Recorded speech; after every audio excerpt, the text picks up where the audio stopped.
நம்ம ஆட்சிக்கு வந்த அடுத்த நிமிஷம் என்ன செய்ய போறேன்னு சொல்றேன். 200 யூனிட் கட்டணமில்லா மின்சாரம். நம்பர் 2,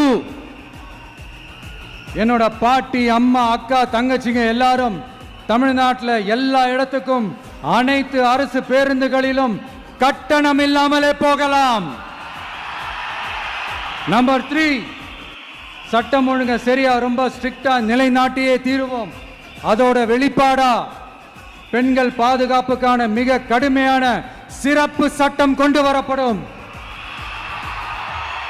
அது மட்டும் இல்ல, நம்ம இளைஞர்களோட பாதுகாப்புக்காக போதைப் பொருள் தடுப்பு மற்றும் ஒழிப்புக்கான சிறப்பு சட்டம் கொண்டு வரப்படும்.